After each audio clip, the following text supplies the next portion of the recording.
Hai Sobat Sukses, kembali ketemu dengan saya Desi Tarta. Kali ini kita akan bahas sebuah kasus di mana apakah menggunakan uang tunai untuk transaksi masih bebas pajak atau aman? Yuk simak setelah yang satu ini.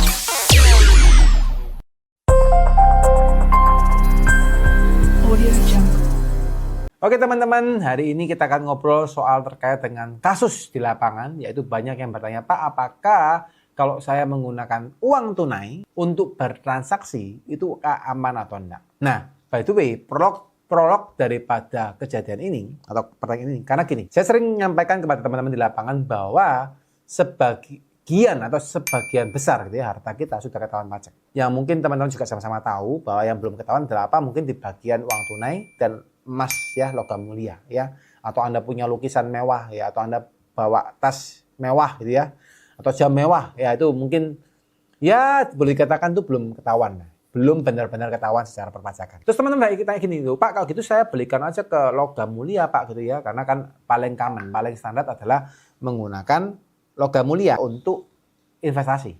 By the way teman-teman, ketika Anda menggunakan logam mulia, misalnya Anda mau simpan harta Anda di dalam emas, boleh enggak? Ya terserah Anda.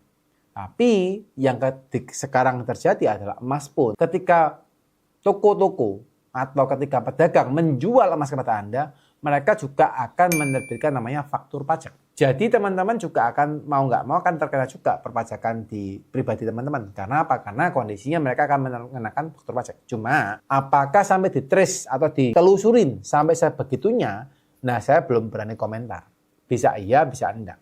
Ya, tapi kalau iya pun, nah ini problem nih. Kalau iya berarti emas pun bukan menjadi alat untuk Anda menghilangkan perpajakan Anda. Ya. Nah, berikutnya teman-teman, kalau terkait dengan uang tunai, ya. Pak, bisa nggak sih Pak saya aman secara perpajakan gitu ya? By the way nih ya, saya ada tahu memang gitu ya, ada orang itu yang benar-benar niat untuk apa? Untuk menghilangkan perpajakannya gitu ya. Dengan cara apa? Dengan cara misalnya mereka transaksi semuanya tunai. Dalam tunai ya, terima dari customer tunai dan nggak dimasukkan ke bank, disimpan di brankas itu masih ada. Berapa banyak saya nggak bisa komentar ya, karena saya nggak tahu satu persatu. Tapi mungkin masih banyak yang ada seperti itu. Ketika mereka melakukan seperti itu, bisa nggak? Ya bisa aja. Anda mau semuanya tunai? Ya bisa aja. Mungkin Anda sudah kong kali kong dengan supplier Anda, dengan customer Anda. Ya bisa aja ya. Bukan berarti nggak bisa-bisa. Tapi pasti yang pertama teman-teman, repotnya minta ampun. Karena ketika Anda menyimpan atau semua berhasil tunai ya, bayar supplier tunai gitu ya, terus Anda simpan uang dari customer tunai gitu ya, dan Anda benar-benar bertransaksi secara tunai semuanya, mungkin Anda bisa menghilangkan sebagian dari pajak Anda dan tidak kelihatan. Tapi mampukah Anda melakukan itu secara konsisten? Karena Anda tidak harus putar-putar gitu, terima uangnya gimana, ngambil nagihnya gimana. Belum lagi teman-teman, kasus-kasus misalnya Anda dicurangin, ya. Misalnya bagian yang nagih ada curang, ngambil uangnya, dibak lari, ya. Problem juga.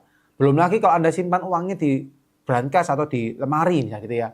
Ada tuh yang ekstrim, nyimpannya di lemari, ya.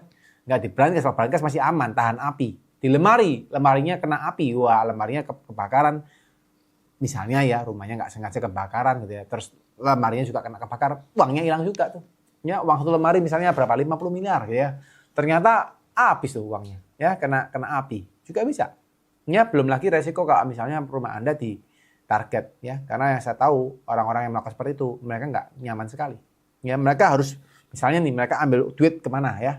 Mereka harus putar-putar dulu masuk tol dan sebagainya, keluar baru mereka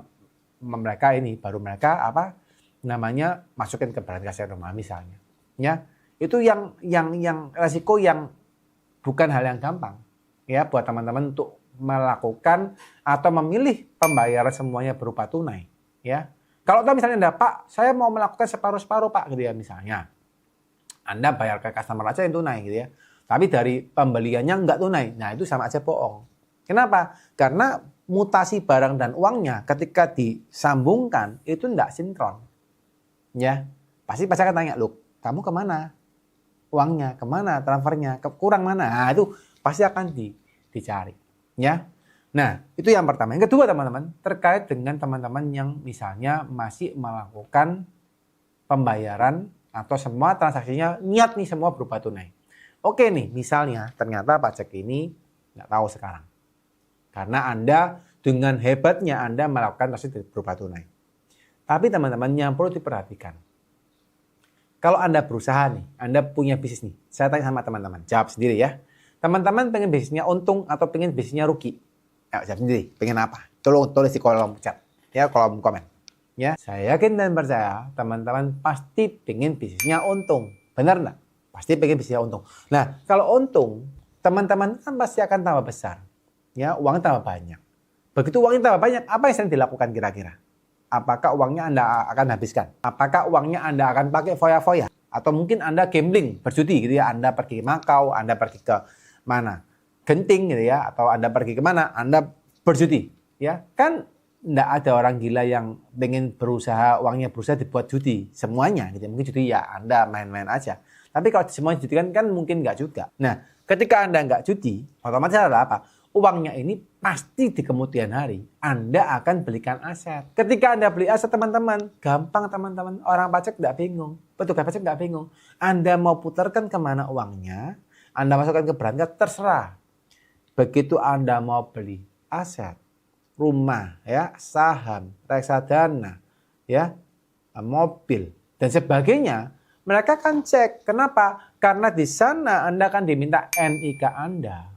Jadi petugas pajak nggak pusing. Mereka akan lihat di bagian akhir ketika Anda beli aset, ini saatnya Anda ditangkap. Ya. Karena sekarang semua sangat-sangat link teman-teman. Petugas pajak nggak perlu repot-repot lagi kayak dulu. Kalau dulu mereka nggak tahu data Anda, mereka sekarang sangat terbuka terhadap data Anda. Jadi ketika Anda masih memaksakan diri untuk melakukan semuanya secara tunai, ya ataupun Anda nggak mau melaporkan pajak Anda dengan benar, ini saatnya Anda siap-siap diperiksa. Ya.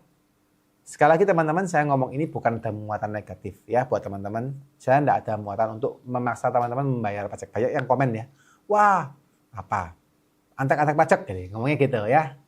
Saya tidak ada itikat seperti itu. Saya cuma sampaikan bahwa apa, ini yang sebenarnya terjadi di Indonesia saat ini.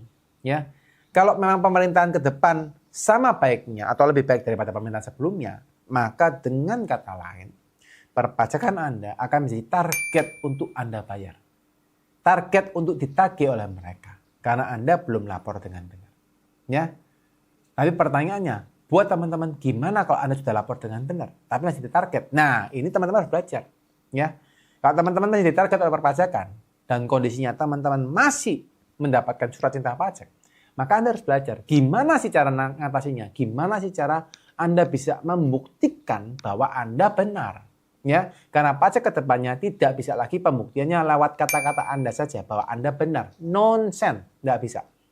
Anda harus buktikan.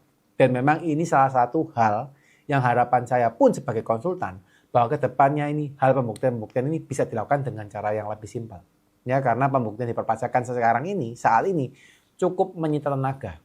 Ya, Anda harus buktikan dengan bukti otentik, laporan keuangan, belum lagi pertanyaan dengan AR, dan kadang pun AR-nya masih tanyanya yang nyari-nyari kesalahan Anda, padahal Anda itu benar, juga ada yang seperti itu.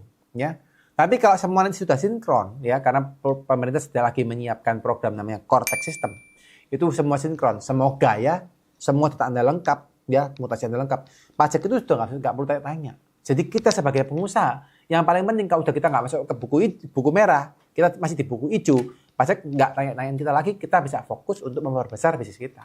Nah, itu yang paling penting. Buat teman-teman yang kondisinya sekarang mengalami pemeriksaan, ya, bingung caranya untuk menghadapi pemeriksaan karena setiap tahun pasti akan ada banyak surat pemeriksaan, ya. So, bagaimana cara untuk menghadapinya?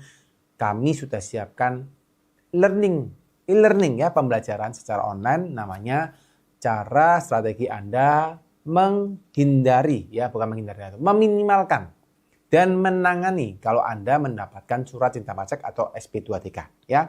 Itu penting banget teman-teman untuk kalian belajar supaya apa? Supaya teman-teman tahu langkah-langkahnya, ya. Kalau Anda salah langkah, jadi Anda juga bisa mendapatkan hasil yang berbeda, ya. So, pelajarin langkah-langkahnya di dalam e-learning yang kami siapkan untuk Anda, dan pastikan permasalahan perpajakan Anda bisa Anda minimalisasi dan tidak mendapatkan denda yang besar, ya. So, grab it fast guys.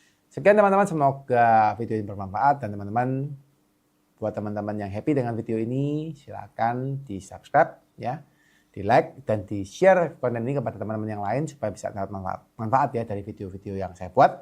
Dan buat teman-teman yang pengen bertanya, mungkin lebih cepat teman-teman boleh tanya di DM di Instagram ya, karena saya akan lebih aktif di sana. Kalau yang mau tanya di komen di YouTube juga boleh, saya akan berusaha jawab. Cuma memang agak sedikit hektik beberapa saat ini. Mungkin teman-teman gampang bertanya di Instagram ya. Tapi kalau misalnya pengen konsultasi lebih lanjut, mungkin lebih gampang untuk DM nomor daripada tim yang tertera di bawah ya. Sekian teman-teman, semoga teman-teman semakin sehat, semakin sukses, dan semakin berbahagia. Bye-bye.